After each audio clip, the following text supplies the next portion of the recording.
Today's story is from the Blue Fairy book,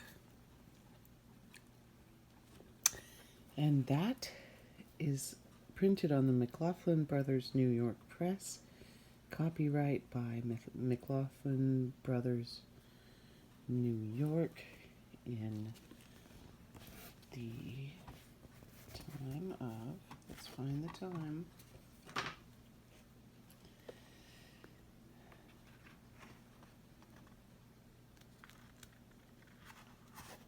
let's see,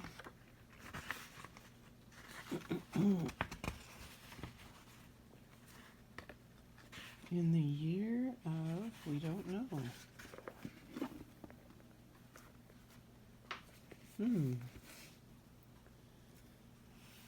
I can't find the year. This is a very old book, over 50 years old.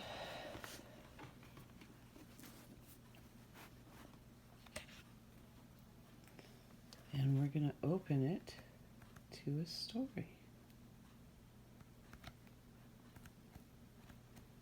Let's choose a story. Today's story is going to be Rumplestiltskin. There was once upon a time a poor miller who had a very beautiful daughter. Now it happened one day that he had an audience with the king. And in order to appear in person, well, he wanted to appear of a person of some kind of importance. He told him that he had a daughter who could spin straw into gold. I have a daughter that spins straw into gold. Well, this poor miller, who had this very beautiful daughter, had said that. And the king said, "Now that's a talent worth having.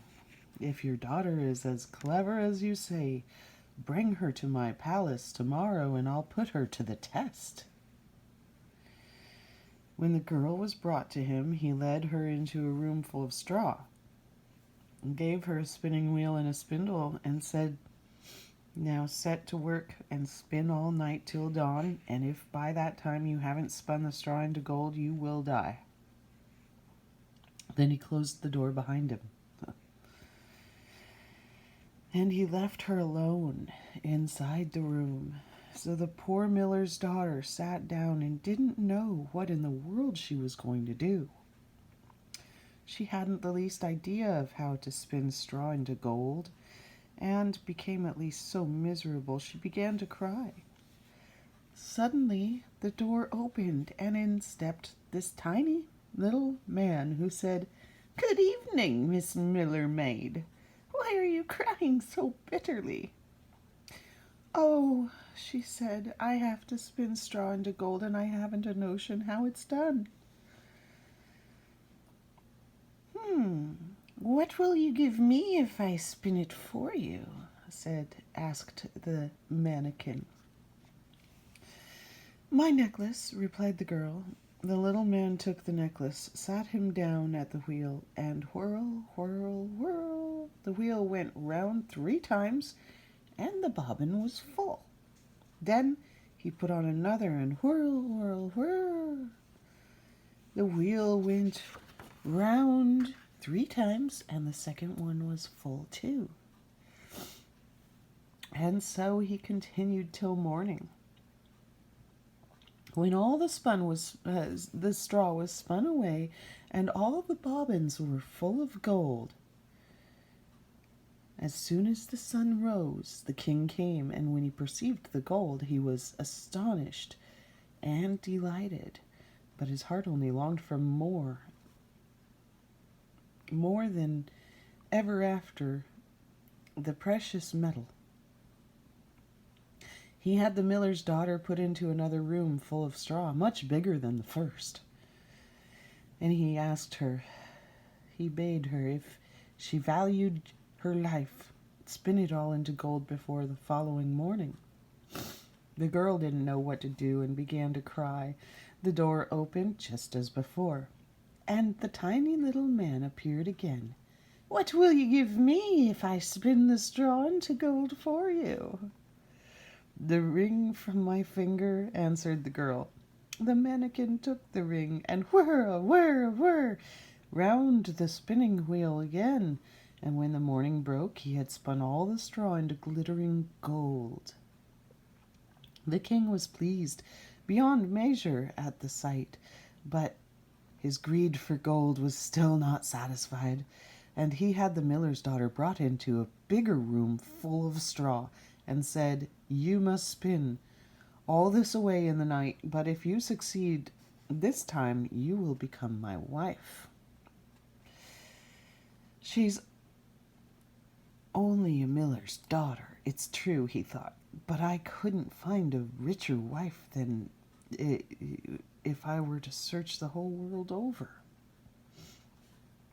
So, when the girl was alone, the little man appeared for the third time and said, "What will you give me if I spin the straw for you once again?" "I have nothing more to give," said the girl.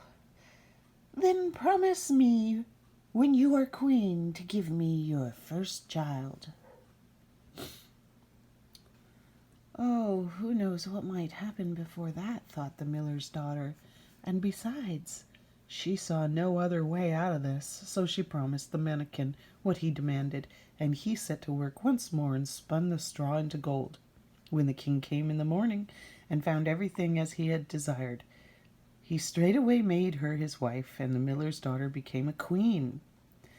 When a year had passed, a beautiful son was born to her, and she thought no more of this little man, till all of a sudden one day he stepped into her room and said, "Now give me what you promised."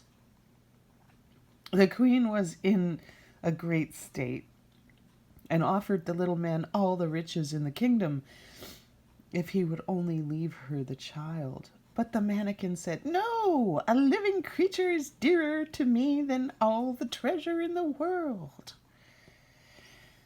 Then the queen began to cry and sob so bitterly that the little man was sorry for her and said, "I'll give you 3 days to guess my name, and if you find it out in that time, you may keep your child."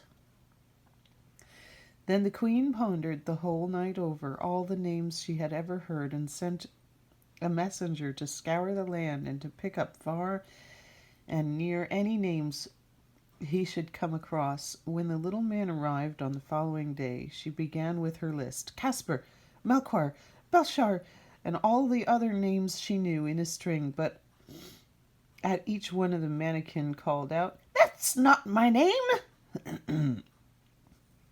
The next day she sent to inquire the names of all the people in the neighborhood, and had a long list of the most uncommon and extraordinary names for this little man. When he made his appearance, "Is your name perhaps Shipshanks, Cookshanks, Spittleshanks?" But he always replied, "That's not my name." On the third day the messenger returned and announced, "I have not been able to find any new names, but as I came upon a very high hill round the corner of the wood where the foxes and rabbits bid each other good night, I saw a little house. And in front of the little house burned a fire, and around the fire sprang the most grotesque little man, hopping on one leg and crying, 'Tomorrow I brew, today I bake, and then the child away I take, for little deems my royal dame that Rumplestiltskin is my name.'" Ha ha! You may imagine the queen's delight at hearing the name, and when the little man stepped in shortly afterward and asked, "Now, my lady, what's my name?" she asked first, "Is your name Conrad?" "No." "Is your name Harry?" "No." "Is your name perhaps Rumplestiltskin?" "Some demon has told you that! Some demon has told you that!" screamed the little man, and in his rage he drove his right foot so far into the ground that it sank in up to his waist, and then in a passion he seized the left foot with both hands and tore himself in two. The end.